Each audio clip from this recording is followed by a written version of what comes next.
It's been a good week for Chelsea, meanwhile. Win at Crystal Palace last weekend, followed by a Champions League victory over Serie A champions AC Milan, 3-0 at the Bridge. Next up, it is Wolves at home. We can hear from Graham Potter right now. Can we get any injury updates you've got for us, please? Well, from the other night, Wesley's knee, not as bad as we thought, so that was good. After the game, of course, you're concerned, but in a few weeks, I think, but considerably better than it could be. But we're missing for a few weeks. So you might see him playing again before the World Cup? Yeah, that's a possibility. Depends on how his rehab goes. Wouldn't want to put too much of a timescale on it, but there's a chance of that, yeah. And Golo, any update? He's doing more and more integration with the team. Still not ready for the weekend, but getting closer. It's exactly a month today, 7th of September. Thomas Tuchel was sacked. Quickly replaced, of course, by you. So TT replaced by GP. Bit of a motor racing theme there. A month on, are Chelsea on track for the top four? Well, so I'm just recovering from that, where that was going. Well, I think we've made a little bit of progress in terms of from first day to now, as you'd expect and hope. A long way to go. I think the thing is we have to just focus on the next match. That's as simple as it is. We've got this incredible amount of games we play, so rather than think too much about what's going to happen at the end of the season, just focus on the next game. Which is Wolves. Yep. Managerless Wolves. That can be a benefit. It can also go against a team. Which one do you think it will be? It's one of those things that I have no idea. My focus is on us, on making sure we're ready to play. They've got a lot of talented players. You can't control the opposition's situation.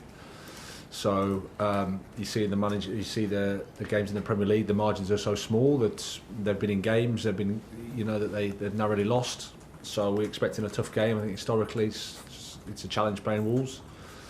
So we have to be recovered and ready and positive and looking forward to the match. Potentially a return to the Bridge for Diego Costa. He's 34 today, actually. Okay. The threat, of course, he isn't that he used to be, but do you still have to fear him if he's involved?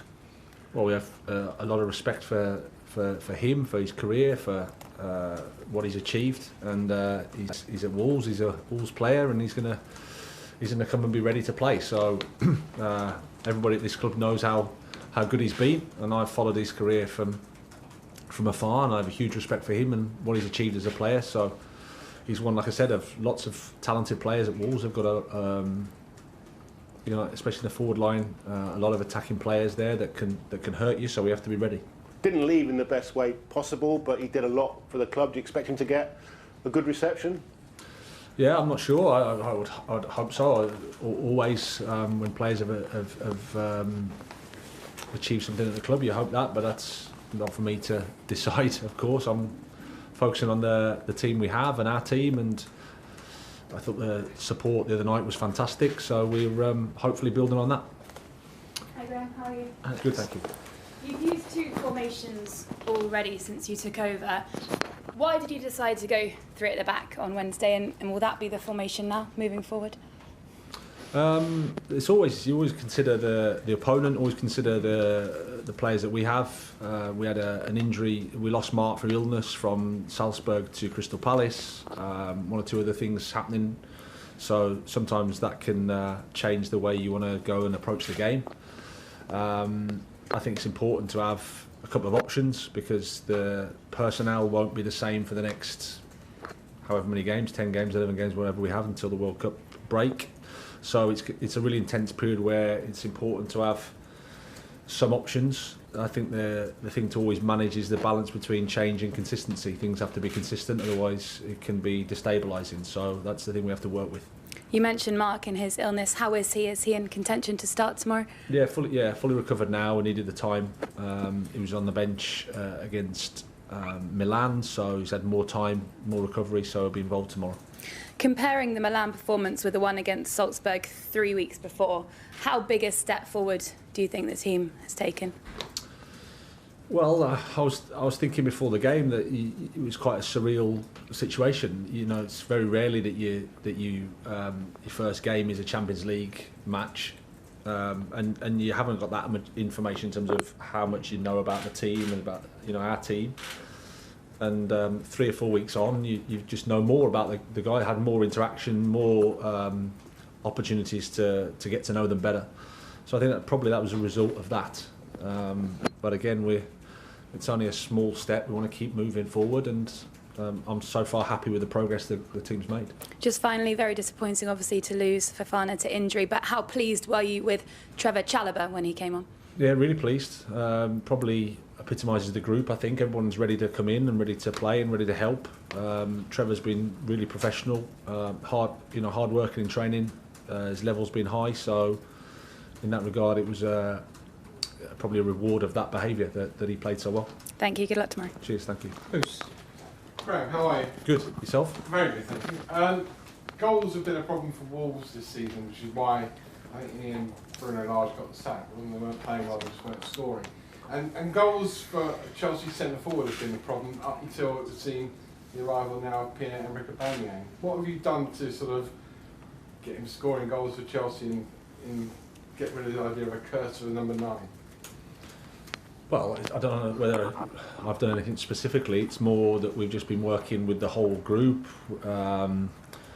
laying those foundations in terms of how we want to be. I always think that the better the team functions, the more whoever it is in the forward line has got a better chance of playing well and doing what he's there to do, which is to score. Of course, it's not the only thing he has to do, and I think that goes a lot unnoticed because he does a lot of work for the team.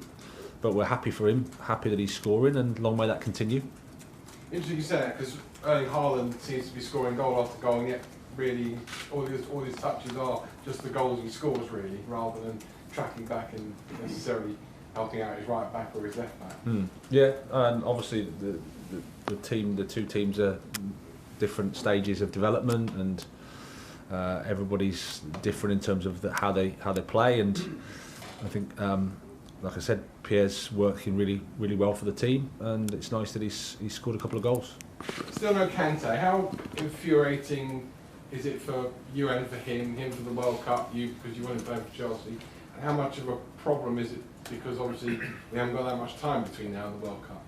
Well, it is what it is. There's nothing we can do. The injury happened, and now it's about trying to get him back fit and getting him ready and as ready as we can so he can sustain a period of play. You know, he's probably been a bit in and out with injuries over the period of time, so we have to make sure that when he's back for good and strong and enjoying his football. So there's no frustration from my perspective, it's just something we have to deal with. And obviously finally, you've got another big game coming up in midweek in Milan. Will you have half an eye on that when you pick your team to face Wolves?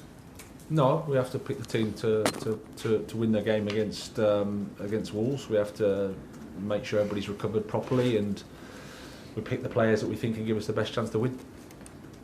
Last question in the broadcast section, Nick. Hi. Just so on Wes's injury, it's just the knee strains, a ligament strain, is that right? Just to check. Yeah.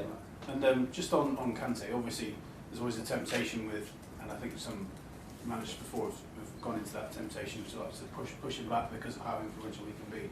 Obviously that seems like that doesn't come into your thoughts at all. You won't put him in until he's absolutely ready. Yeah, that's correct. Yeah. Is that partly because of the injury profile he's had previously? Does that sort of play on is in your mind as well? Because obviously there's been a few hamstring. Yeah, I think it does. Yeah, I mean, I can only speak for myself. The welfare of the players is important. I don't want to take a risk with that.